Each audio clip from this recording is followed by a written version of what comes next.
Hey, how you doing there again, folks? Me again, of course, Brandon Wenzel. Come back at you, another offering off my sampler platter.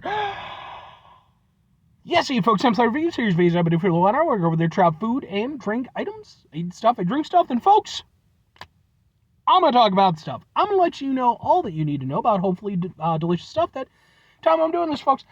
I'm not going to lie, this particular one ended up being just a tad bit, I'm not going to say deceptive, but we'll get into it. But anyway, it's a super simple format, folks. I'm going to go over there. I'm going to try out food and or drink items. I'm going to yammer on about it for a bit. In this particular instance, what with it being sub sandwich related, there's going to be a little extra exposition that goes into it. But we'll get to that. Whilst I'm doing all that, I'm inside my truck. Whilst I'm inside my truck, I'm wearing a super cool shirt. Folks, when I wear super cool shirts, I like to highlight super cool shirt. Super cool shirt am I wearing today? Boom, it's my Easy S shirt. Fuck is Easy S? Easy S is a local band who also happen to be some friends of mine. I have been following these guys around for over a decade now, back when they were originally a band called Paragon, several years back now. And extremely good dudes. I love their music. I wish more of it was available online, but both of their Paragon albums are available online. If you happen to be interested, just hit me up. I'll point you in the right direction. I also have some videos of their Easy S shows and their Paragon shows on this channel. Again, just if you're interested in the local music scene. But, what am I reviewing for you? What are we doing? Why is there a little bit of a thing? So, as I mentioned, this is a sub sandwich review. Now, folks, there is a little bit that goes into that. First thing being, for over half a year now, I've been going over there. I've been doing sub sandwich reviews, but on a sub sandwich adventure. Okay, it's been a whole thing. I have hit up chain locations, gas stations, proper delis, like the whole spectrum. You know, if at this stage of the game, if I was making my way through and a homeless guy came up to me and offered me a sub sandwich, I'd fucking review the damn thing. Let's not actually test that, though. But, so that's the first thing you need to take into account. Second thing, to that end, I have an entire playlist called Subs for Subs, which is just my sub sandwich stuff. So if you're interested in my sub sandwich stuff, that's where it's all going to be. Very final thing, Sunday is SUBday, because that's the day that I upload my sub sandwich reviews. It's a kitschy thing that I tried to come up with. But, with all that said, I am going to be reviewing a sub sandwich. Specifically, boom, sub sandwich.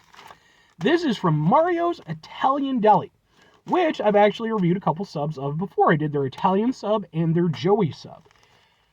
I decided to go to Mario's today in particular because a couple weeks ago I happened to be driving past them and I noticed that they had a big old sign up saying that July 15th was going to be their last day open. And I was like, oh my God, I need to get in there. I need to be, today is literally July 15th. So I was like cutting a little bit close, but okay.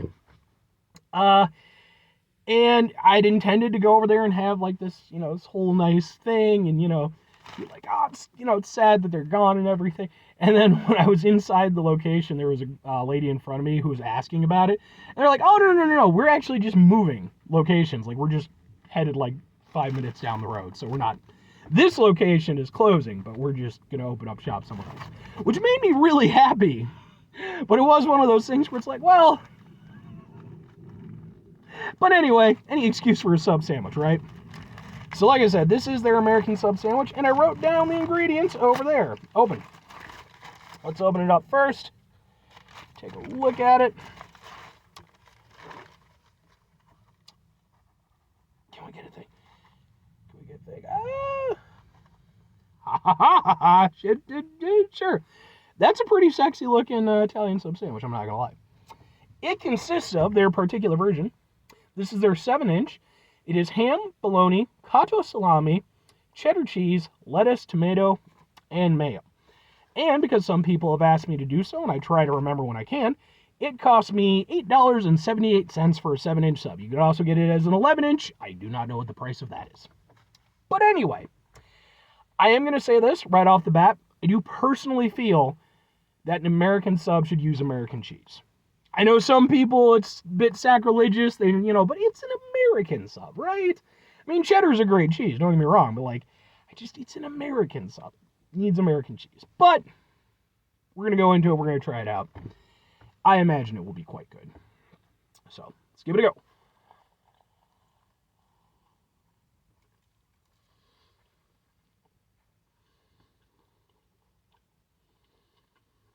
That's an American sub taste.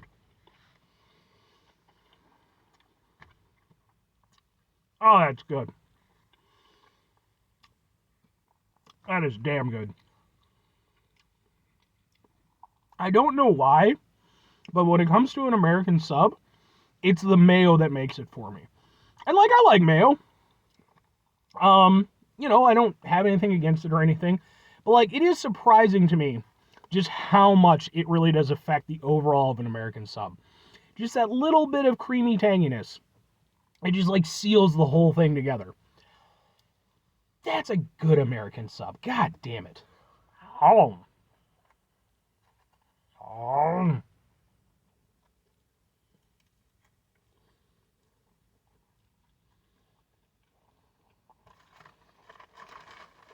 That's just really good. Seriously.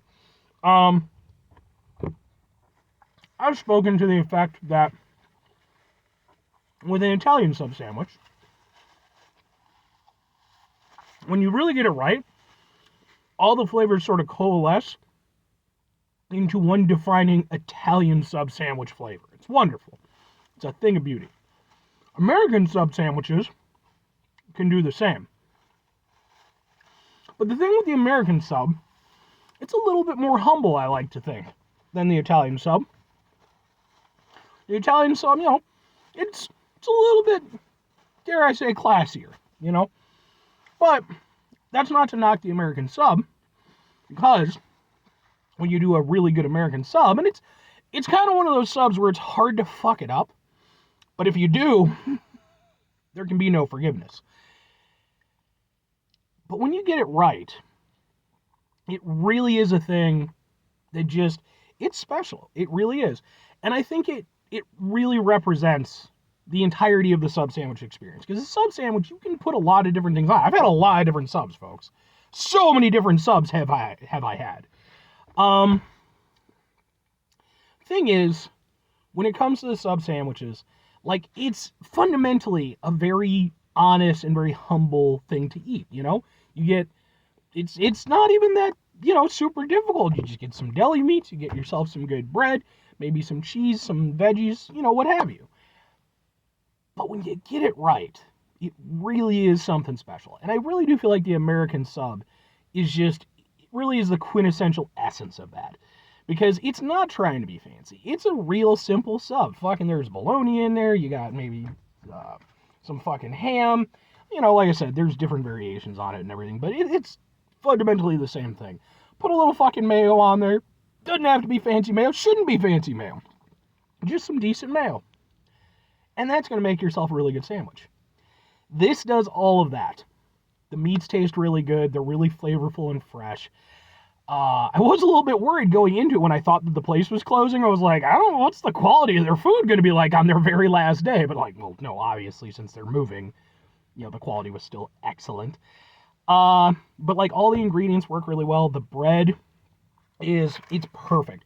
It's crisp on the outside, and then it's got, that nice softness on the inside. Like I said, the mayo really held it all together for me. The only thing that keeps this from being what I would consider a quintessential American sub sandwich is that they use cheddar cheese instead of American. And that's just a personal thing, but you can taste the difference. You definitely can taste the difference. Like I said, cheddar's a great fucking cheese, and it works perfectly well in this instance, but I think the American for me, I think it holds together the American sub just a little bit better. But it is still an excellent sub. Begs two questions. Would I get it again? Would I recommend it? Yes, and I'm happy that I'm going to be able to. Like I said, even though I went into this whole thing with, somewhat of a somber affair and everything like that, losing a sub sandwich place, I'm extremely happy that they get to continue on. I guess they've been doing it for 32 years, so that's fucking awesome. Plus they're actually moving closer to me, if I'm not mistaken. But this is a really good American sub. Is it the best American sub I've ever had? No, because again, I think the best American sub uses American cheese. But it is a very good American sub. Like, very good. Properly good. I'm getting everything I want out of an American sub with this sub. As for recommending it, yeah, man, it's a good sub. And like I said, I really do think that it just hits the spot perfectly. You know, it's like a family-run establishment. Like I said, they've been there for a really long time. They clearly know what they're doing. And whether they use cheddar or American cheese, they put together a really fantastic sub that does exactly what a sub is supposed to do. And that's a special thing. It's part of the reason why I like doing sub sandwich reviews. But anyway, 5 things before I get out of here, folks. Have yourself a great rest of your day, spectacular rest week, monumentous month, spend the rest of your year, folks. You can go there and have yourselves a truly American subtastic rest of your life. Because, damn it, folks, just like I said, American cheese. I'll say this, it's better than that. I had an American sub from a gas station, and I think they used provolone, and that fucking didn't work at all. That was like, cheddar and American, it's like, okay, you know, I can kind of see where they're coming from with it. Provolone and American, no, those do not, I like provolone, mind you, but those don't, like, equate very well at all. Anyway, final 2 things. Number 1, try to bring some positivity in the world. It's not always possible. It is, however, always appreciated, but what you do if you can't do it all the time. I know I can't do it all the time. Here's what you're going to do, folks. You're going to try not to be an asshole. Now, folks, it's not always the easiest thing in the world to not be an asshole. Trust me. Clearly, it's a hot day out. I mean, I'm happy I got the night off and everything. You know, I'm going to enjoy the fuck out of it today. Just getting down. You know, but at the end of the day, man, there's going to be times that are frustrating and stressful, etc., and just it's going to suck some days. It's important when we run into those situations. Take a step back. Try to mitigate the level of assholishness in our lives. Hopefully do better for ourselves and for those around us. Very final thing, folks. Do the thing. Whatever the thing is for you, that's what I want you to go out and do. Folks, maybe you're going to go over there. Maybe you're going to find a local spot near you. It's been in business for a really long time. You're going to go in. It's going to be filled with wonderful people. You're going to go over there. You're going to be, you know, start to become a patron of that particular establishment. You're going to go over there. You're going to try out all their menu items. You're going to get your personal favorites. And you're going to come in. They're going to know your personal favorites. It's going to be it's going to become a whole Cheers-like situation, in which case you'll be the norm, but without the alcoholism, hopefully. I don't know what you do with your free time. But, you know, maybe they'll have like a Woody Harrelson character and the mailman guy. And Ted Danson might be working there, because, like, I don't know what he's doing these days. He was on The Good Place for a while, but I don't know if that's still going. I don't know. Or conversely, just go watch Cheers. Still holds up pretty well. Bye!